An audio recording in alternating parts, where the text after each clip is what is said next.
Welcome. This is Matt Stevens.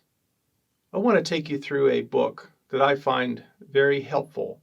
It's called The 7 Habits of Highly Effective People, and it's written by Stephen Covey. It provides a reader, you, a clear understanding and a clear instruction on how to attain, maintain, and then continuously improve an effective mindset. The mindset's important. That mindset, from there, one's body follows.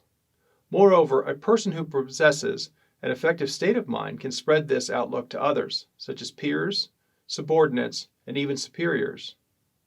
The phrase effective people can be used both for leaders and managers. Anyone who interacts with others benefits by understanding and applying this book's teachings. Now, this is a realistic, not idealistic work. Dr. Covey gathered this information for his book through his management advising work and his university teaching, and of course his life experience. In most instances, he captured and interpreted his research in the real-world laboratory called life. This book proposes that the primary step is for the reader to correctly set up his internal makeup. This can also be interpreted as eliminating character flaws to create a mindset more in keeping with long-term value. It is from this inside-out approach that the author proposes the reader seek to improve effectiveness. He uses several examples and reaches back to the 1700s as he explains the difference between the character ethic, what was then, and now, apparently, the personality ethic, which is now. Covey proposes placing the word habits in the title of the book as he proposes starting the journey of effectiveness does begin with habits. Habits, as you know, once established, build a life of better actions and outcomes. As an example, his 7th habit that we'll go over today is improvement. Sharpening the saw is how he titles it. It delivers a stagnation antidote for professionals like yourself. My experience is that professional stagnation is an issue to overcome in a business life. It happens. We all go through it. He directly addresses it on point. Covey suggests that a slow process and a self-aware mind are needed to establish long-term character. Said differently, the superior character is built carefully and methodically. The 7 habits in my interpretation for the construction industry are as follows. We can take control of our circumstances or be controlled by them. Many examples the author shares portray the power of being versus waiting to have. Being is present, waiting to have is always pushing off your potential to the future. Inarguably, the controllable part of life lies within us, and the uncontrollable part lies outside of us. The construction contractor should focus less on the weather and the government actions, which are uncontrollable, and focus more on knowing costs, planning in great detail, and the like, which are controllable. Covey introduces the concept of private victories before public victories. Private victories are essential to build the confidence of the young constructor. Certainly those who have had a reversal, and we all have them, whether they're financial, marital, professional, in our lives, should be mindful of the author's private public victory sequence. Your boss, my boss, should also be aware of this. Smaller projects are less complex. And because they're less complex, they're easier to manage and to achieve or accomplish. And organizations that allow you to maybe refocus on a smaller project versus a larger, overwhelming project are really serving a private-public victory.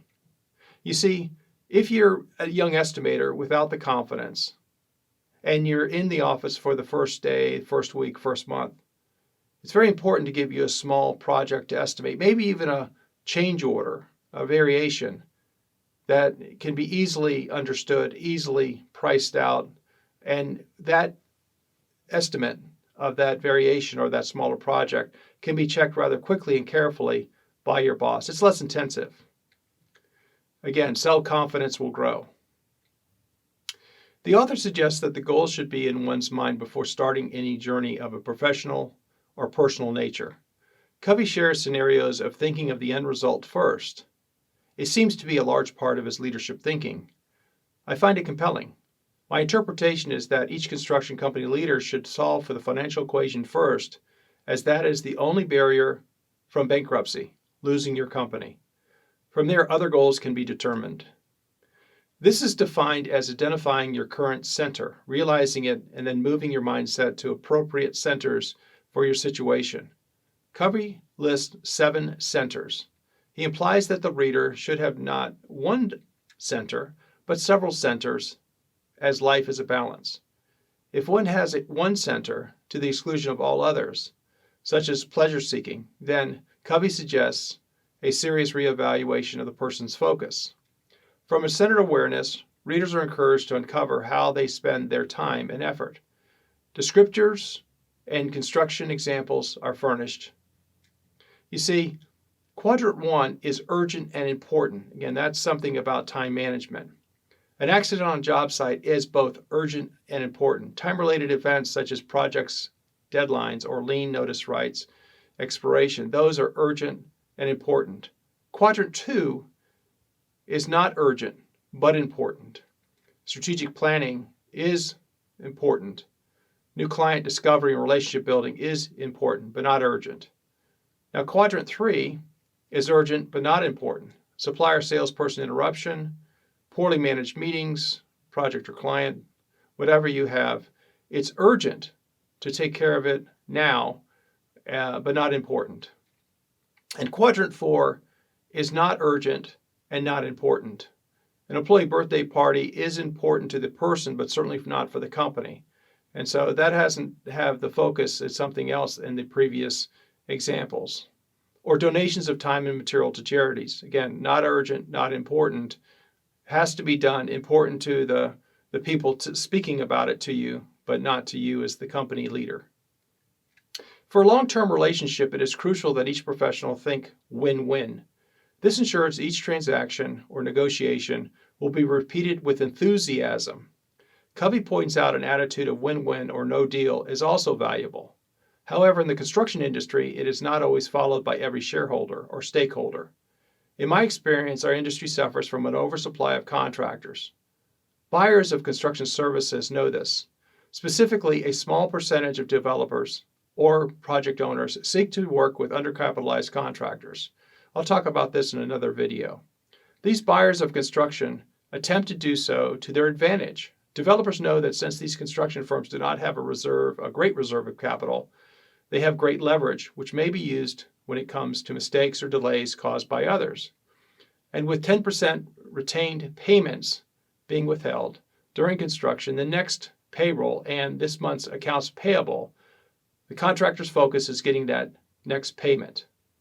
The win-win attitude should be evident in all construction business situations, but it is not. Again, an oversupply of contractors gives some buyer no real consequence due to their actions. The next contractor is just a phone call away. The other scenarios are win-lose, lose-win, or lose-lose, will certainly lead to no future transactions of the parties. Each of these outcomes poisons the well of goodwill between the two individuals or companies. Our industry is well served when the contracting community alerts each other about these abusive buyers of construction services. This is Covey's strongest human relationship concept. In my experience, most people have been involved in superior and poor interactions with others. We know the difference. However, the author writes several passages narrating the differences and giving examples of mostly successful interactions. Whether negotiating a contract or coaching an employee, using this approach requires us to first do our homework on the others and their goals. Afterward, a well-informed discussion or proposal may be pursued. That discussion or proposal is more likely to be trusted by the other party. This is a further explanation of the author's withdrawal deposit analogy. When we seek first to understand, we make a deposit. We're showing interest in the other person, in their wants and needs. Sincerity of interest makes a deposit. We should be able to make a withdrawal later of this credit we have built in this account. Sadly, the author notes there is little in the way of listening, that is understanding training, being offered in the general business world. Self-maturity and self-discipline is the foundation of good relationship building with others. Whether we are an owner, funder, contractor, or supplier, we work with some people consistently and not with others. Why? My experience is that it is largely due to the quality of the other person, financial and operational issues notwithstanding. We find ways to work with those whom we trust. Over a 40-year construction contracting career, one's sensitivity is usually heightened. For the less experienced, this book allows an acceleration of that learning curve. The three keys to seeking to understand are ethos, which is personal credibility, pathos, which is empathy, and logos, which is logic. Each effective presentation contains all three. Each interaction contains all three. They draw in the other side. Professionals who lack one of these three forms weaken their connection with others. Covey illustrates this with real-world examples. The author's explanation of this is practical. He asserts that if we consider the other side as well as our own interest, we should be able to build more long-term value into any agreement. Not having resistance but trust of the other parties allows for discussions and proposals to consider more options. If we are able to consider what is possible, we then can include more things in our agreement that will enhance value to both parties. It is simple but powerful. Trust allows each of us to speak frankly and openly to the other side. If each party values the win-win concept, then obstacles such as price in a construction contract can be compensated by other valuable considerations such as cash flow, future marketing opportunities, and safety cost savings. Continuing improvement is a constant theme in many management texts, but Covey makes it more tangible in the mind of the reader. A saw and the act of sharpening it are real images. We use the phrase competing with yourself as a guide for professional improvement. The book uses sharpen the saw. Interestingly, this is closely analogous with the thinking vocabulary of the construction industry. This indirectly teaches us not to let the construction industry wear you down emotionally. The four areas for sharpening the saw are mental, keeping the mind aware of what is possible and what is changing; the social emotional, doing those things that keep perspective in our lives; the spiritual, the most important thing is not work, otherwise all is affected. And then the fourth idea, is physical, dedicating a part of our day to better health to keep the other three areas from being affected by our mind. It is important to note that to follow this book's advice takes great energy and determination and faith. It is not for those who are quick-fix minded, as Covey describes them in the first chapter. It is for those who are mindful that character matters and, more importantly, lasts.